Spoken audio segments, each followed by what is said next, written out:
Hi, I'm Brad, and we're going to talk about some common aspects of powered wheelchairs. There's a big variety in these chairs, so if you have any questions about a particular chair, be sure to ask the user whenever you can. Remember that these chairs are expensive, fragile, and essential for their users' independence. So treat them like you would your own legs if you were to stow your legs with objects that could break them.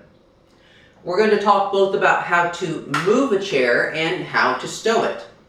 So when you're moving a chair, you want to look at the control panel, and some chairs will have one on the back for an assistant, which can make it easier if you move it while standing, but most will just have one in the front for the user who's sitting in the chair. There will be a power button somewhere, and sometimes speed controls, a display with battery level, and the control knob, which will help you get the chair around.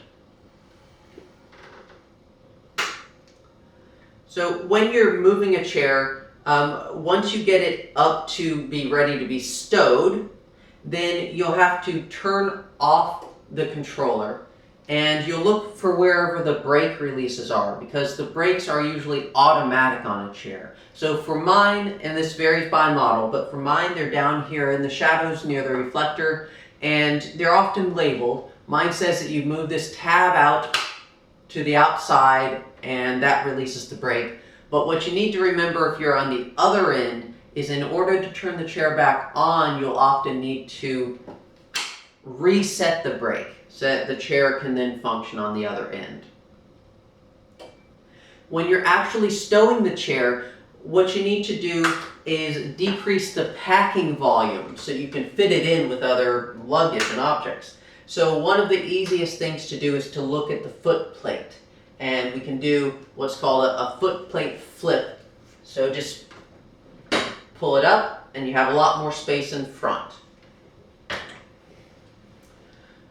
One more thing to decrease the packing volume is to bend the back of the chair if you can do that. Models like mine, you can't do that so much, but you can look for another option with the headrest. With mine, if you find the handle back here, you can loosen the screw and hunch the headrest over.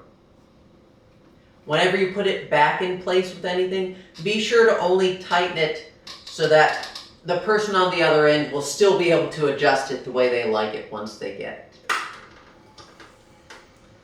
So that's about the packing volume. Another thing that you need to be very cautious of when stowing one of these chairs is this controller. It cannot bear weight, so never lean on it, and especially don't put any luggage on it. You want to protect it at all costs, because if this breaks, then what I have at the other end is a very expensive paperweight. One more thing that you want to do to protect the chairs when you're moving them for stowing is if you have to manually lift the chair, then don't lift by the seat. It's not designed to bear weight, but lift by the base. Often it's a big heavy metal part, and it's designed to take that weight of the chair because these chairs can weigh, for instance, mine is over 300 pounds.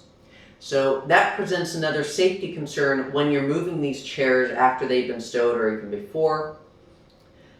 Since they can weigh so much, and chairs like mine can go pretty fast, you want to be very careful. Turn down the speed setting if you can when you're moving it around, because this presents a risk to people and property if you run into them a little too fast. I hope this has been helpful. Again, if you have any questions about a particular model, please be sure to ask the user. Trust me, they prefer that you ask than end up with damage to their chair. So thanks for watching.